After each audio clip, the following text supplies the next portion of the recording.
tulikuwa na support hizo adui ni moja. Adui Arsenal isifike finali. Sasa angalia, huyu Arsenal amefika finali for the first time. Yes. Arsenal ishapiga pole Chelsea 1-0. Yes. Aggregate size ni 4-2. Yes. Game kwaje? Game ijanibamba leo. Leo bwana sisi kama watu wa Manchester United tulikuwa nyuma ya Chelsea. Chelsea United. Lakini Chelsea wametuangusha. Hiyo ni score gani waliweka? Hiyo ni formation gani kwanza wameweka? Ati unacheza na midfielders watano. Si ni Liam. Ai, Carrick Ball umeona Carrick Ball kicheza. Liam Ball sio Carrick Ball umeona kicheza hivyo. Tulisema mpira ya Carrick ifanana na hii lakini haijafanana. Hii mambo ya Liam hatutaki sahihi. Mbona mlikuwa na support Chelsea? Tulikuwa na support Chelsea adui ni moja. Adui Arsenal isifike finali. Sasa angalia, huyu Arsenal amefika finali for the first time in 6 years. Say Arsenal, number 1 Premier League, number 1 Champions League. Sahi wako finali ya Carabao. Our baby yo finali. Fourth round FA. Our baby yo finali. Kila mahali. Our baby yo finali. Hiyo finali tumeswitch.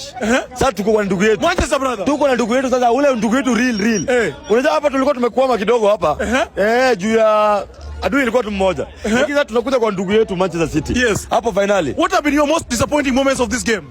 Bwana kwanza mazee Chelsea hatucheza vizuri. Shot on target mazee. Ai bana, ati game ni moja. Pira watu wa defend. Watu wanaenda hivi sasa. Ai pira yetu bana ni Bruno, Dogu, Bruno, Meumo. Hiyo ni bao. Ikienda Dogu, na ni bao. Lakini hizi zingine kuna ijanibamba. The disappointment aside ya? Yes. Nini nimekubamba kwa hiyo game? Kitu imenibamba ni venye sasa Chelsea walikuwa wameanza kutafuta bao dakika ya mwisho. Wamejaribu kutafuta lakini sasa tena wamepata off card. Tena kama wameenda wote. Umesema wakitafuta hao ndio wakapatikana basi. Sasa mimi walibamba venye walikuwa na press. Sasa tena shida tena wame mistake. Kidogo tena wameenda wote huko mmoja huko. Sasa angalia venye rais amepeana hapa sana huwa timu mazee. So imenibamba venye wamepress lakini tena nimedisappoint venye wamefungwa tena. After kupress hiyo so long 90 minutes unafunga 90+7. Unadhani moments gani imedictate game mpaka Arsenal ikaishinda? Arsenal walikuwa wanacheza na akili ya Chelsea. Unacheki? Unaona hiyo midfield.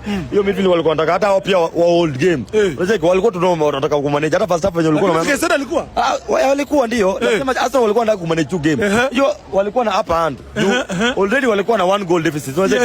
Ile ya kuwapeleka kwa final. So hii leo ilikuwa nao wanataka hata draw. Walikuwa na game iko na pressure kidogo, ilikuwa na tension kidogo venye imeanza. Watu wanataka lakini hapo kwa kufika kwa goal ilikuwa ni shida. But wamejaribu, the congratulations to them. Wamefika finali for the very first time in 6 years. Tunawaambia kongole lakini sasa unaweza kuibeba sasa ndio itakuwa ni shida. Hapo ndio kuna what's next for Chelsea United? Chelsea United sasa sisi unaweza tumerudi kwa ndugu yetu Manchester City. Sasa sisi tuko a City United finali ni City, tuko na ndugu yetu City. Unajua City haitatuangusha.